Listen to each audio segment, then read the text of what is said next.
আসসালামু আলাইকুম রহমতুল্লাহি ওবরকাতুহ। সম্মানিত দর্শক,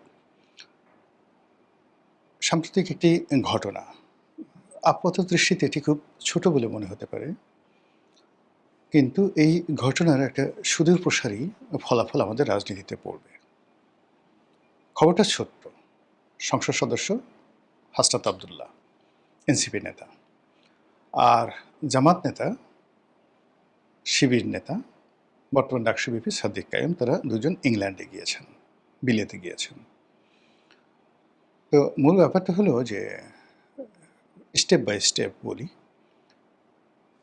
সাদিক কায়ুম কিংবা হাসনাত আবদুল্লাহ, মানে তারা যে সামাজিক অবস্থায় বা যে পরিবার থেকে এসেছেন, সেখান থেকে যদি এই তাদের বর্তমান অবস্থা ধরেন, নিজেদের সামর্থ্য অনুযায়ী ট্রাভেল এরিয়া যদি হয়, তারা যেতেন বা যাওয়ার ইচ্ছা থাকতো, তাহলে তারা হয়তো বড়জোর সিঙ্গাপুর যেতেন, বড়জোর মালয়েশিয়াতে যেতেন, ভুটান যেতেন।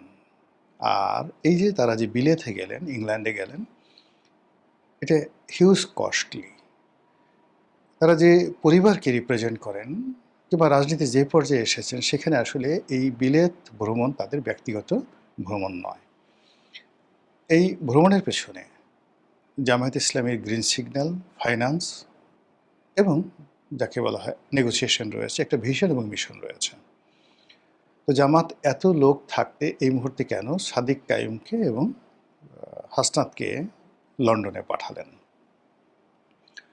২ নম্বর হলো যে আমাদের দেশে এখন এমন একটা অবস্থা যে ইউরোপের ভিসা পাওয়া, সেটা মন্ত্রী হন কিংবা এমপি হন, ডাজ নট ম্যাটার। মন্ত্রী এমপি হলেই যে আপনি ভিসা পাবেন, এটা কিন্তু এত সহজ বিষয় নয়।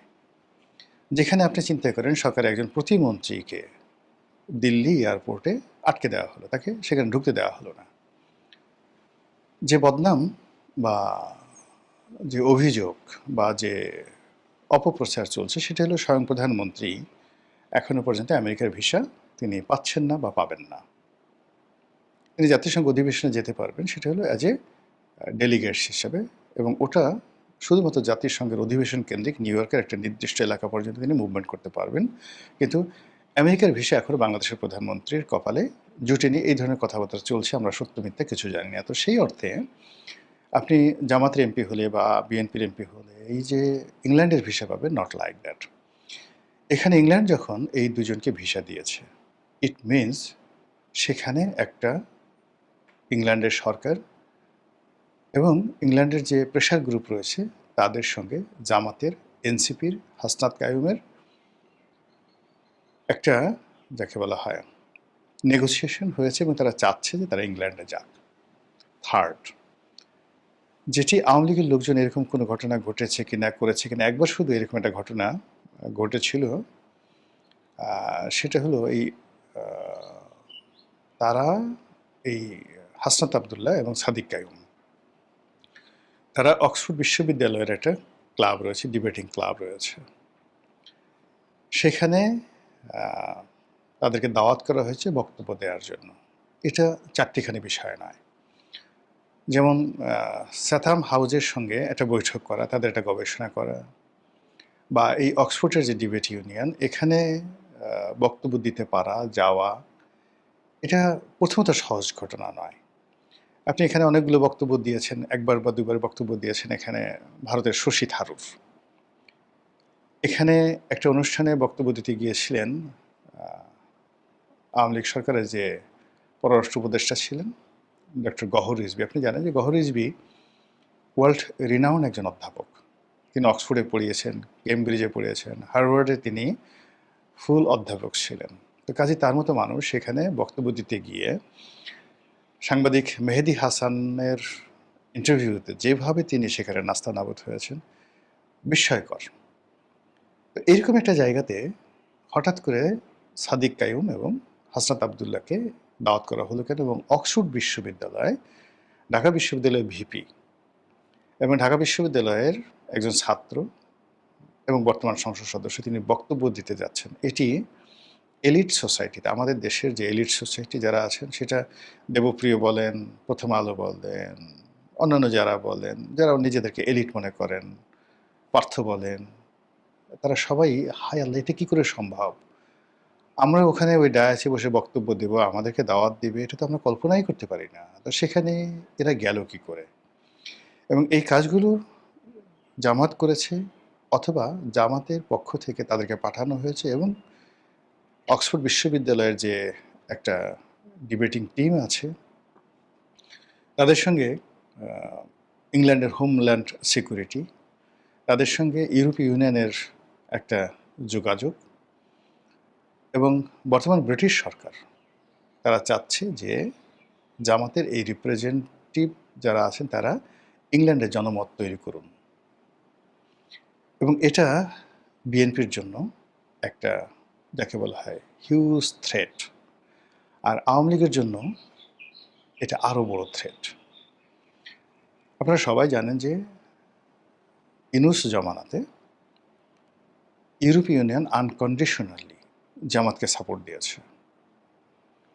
তারা সফল হতে পারেনি, যে কোনো কারণে নির্বাচন হয়ে গেছে, তারেক রহমান সাহেব দেশে আসছেন এবং এটা কেন কীভাবে হলো এটা মনে হয় যে আলটিমেটলি তারেক রহমান সাহেব 25 তারিখে আসছেন, এর আগের 15 দিনও না 10 দিনের আগের দেশের ভিতর এবং বাইরের এমন কিছু ঘটনা এখানে ঘটেছে যে ঘটনাটা আসলে ডক্টর মোহাম্মদ ইউনূস সরকার সামাল দিতে পারেননি, তাদের যারা বন্ধু ছিল ইউরোপীয় ইউনিয়ন তারাও সামাল দিতে পারেনি। এই হলো ঘটনা। কিন্তু বাস্তবতা হলো যে ইউরোপীয় ইউনিয়ন, ইংল্যান্ড তারা প্রাণান্তভাবে চাচ্ছিল যে জামাত ক্ষমতায় আসুক এবং সেই অর্থে এনসিপির যারা লোকজন ছিলেন তারা কিন্তু অনেক দূরে এগিয়ে গিয়েছিলেন, তাদের কনফিডেন্স এবং আত্মবিশ্বাস ওই পর্যায়ে চলে গিয়েছিল। সেই সম্পর্কটা কিন্তু নষ্ট হয়নি, বরং নির্বাচনের এক মাস পরে আবার ইউরোপীয় ইউনিয়ন যে নড়াচড়া শুরু করেছে, সেই নড়াচড়াতে তারা 1 নম্বর তাদের পছন্দের দল হিসেবে তারা জামাতকে বেছে নিয়েছে এবং দ্বিতীয়ত তারা এনসিপিকে প্রমোট করতে চাচ্ছে এবং এর প্রেক্ষিতে এনসিপি যেভাবে পুনর্গঠিত হয়েছে এবং যে কনফিডেন্স নিয়ে জামাতের আমির, এনসিপির সভাপতি নাহিদ ইসলাম তারা যেভাবে কথা বলছেন, যেভাবে হাসনাতের আসলে শেষ হয়ে যাওয়ার কথা, হাসনাতের যে পার্লামেন্টে আসাটা মূলত এটাকে একটা অ্যাক্সিডেন্ট বলতে পারেন, এটাকে নিয়তি বলতে পারেন, এটাকে ভাগ্য বলতে পারেন। কারণ ওখানে যদি ভোট হতো, বিএনপির যে প্রার্থী মঞ্জুরুল ইসলাম যে মুন্সি সাহেব আছেন, ফখরুল ইসলাম মুন্সি, তিনি যদি থাকতেন তাহলে হাসনাত কত ভোট পেতেন, এটা নিয়ে যথেষ্ট প্রশ্ন করার সুযোগ আছে। কাজেই এটা এই যে মঞ্জুরুল ইসলাম মুন্সি সাহেবের প্রার্থিতা বাতিল করা, এটা দুর্ঘটনা হতে পারে, এটা অ্যাক্ট অফ গড হতে পারে, বা এটা মার্কিন যুক্তরাষ্ট্রের ডিপ স্টেট পলিসির একটা থিওরি হতে পারে। কাজেই হাসনাতকে পাশ করিয়ে আনা, হাসনাতের পার্লামেন্টে যাওয়া, আবার পার্লামেন্টে যাওয়ার পরে হাসনাত যে ক্ষমতা দেখাচ্ছেন, যে কথাগুলো বলছেন, প্রধানমন্ত্রী থেকে শুরু করে সরকারের যে সকল পাওয়ারফুল মিনিস্টার রয়েছেন তারা যেভাবে হাসনাতকে ভয় পাচ্ছেন, হাসনাতকে প্রিভিলেজ দিচ্ছেন, হাসনাতকে ফ্লোর দিচ্ছেন, ইট ইজ মনে হচ্ছে তার পেছনে আমেরিকা আছে, তার পেছনে মার্কিন ডিপ স্টেট আছে, তার পেছনে ইউরোপ আছে, তার পেছনে আরও বড় বৃহৎ শক্তি আছে। যদি সেটা না থাকতো তাহলে হাসনাতকে এইভাবে পার্লামেন্টের ভিতরে এবং বাইরে সরকার কখনোই এতটা প্রিভিলেজ দিত না। এটা স্বাভাবিক। যেখানে ইউনূস জমানাতে বলা হতো যে এনসিপি কোনো একটা দলই না, জামাতকে তারা কোনো দলই মনে করছে না। এখন নির্বাচিত হওয়ার পর তারেক রহমান সাহেব নাহিদ ইসলামের বাসায় যাচ্ছেন, সংসদে নাহিদ ইসলাম যখন কোনো বক্তব্য দিচ্ছেন সেই বক্তব্যটা যে কোনো কারণেই হোক, প্রধানমন্ত্রী, সালাউদ্দিন সাহেব, জামাতের আমির এবং নাহিদ তাদের যে বক্তব্য ইকুইভ্যালেন্ট হচ্ছে, সমপর্যায়ের হয়ে যাচ্ছে। অন্যদিকে পার্থ বা প্রধানমন্ত্রী কিংবা সালাউদ্দিন সাহেব তারা যে লেভেলে বক্তব্য দিচ্ছেন সেটার যে গুরুত্ব হাসনাত আবদুল্লার মানে বক্তব্য ঠিক একই গুরুত্ব সেখানে পাচ্ছে, এমনকি বেটার দেন আবদুল্লাহ মোহাম্মদ তাহের। তো কাজী এই যে পার্লামেন্টে নাহিদ ইসলামের উত্থান, তার পারফরমেন্স এবং হাসনাত আবদুল্লার উত্থান এবং তার যে পারফরমেন্স, এটার সঙ্গে আসলে ডক্টর মোহাম্মদ ইউনূসের জমানার যে 18 মাস বা নির্বাচনের পরবর্তী 1 মাস এটার কোনো ধারাবাহিকতা পাবে না। মনে হবে যে তারা নতুন করে তাদের যে চুল্লি আছে, পারমাণবিক চুল্লি আছে, রাজনীতির যে নিউক্লিয়ার পাওয়ার আছে, সেই নিউক্লিয়ার পাওয়ারে they have got a new fuel.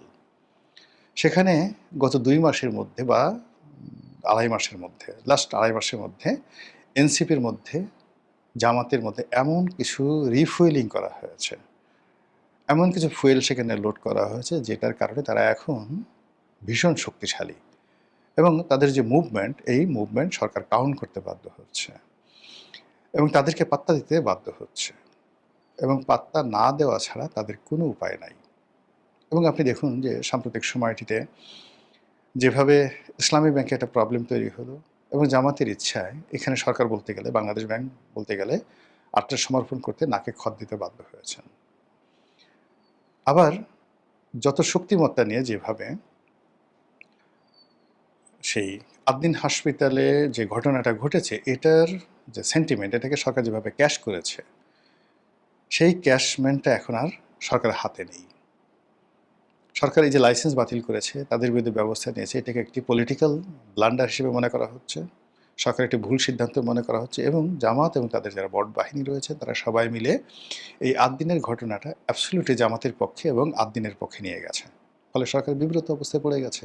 আর এই ঘটনা যখন চলছে ঠিক সেই সময়টিতে সেই হাসনাত আবদুল্লাহ এবং সাদিক কায়েম তারা এখানে বক্তব্য দিতে গেলেন।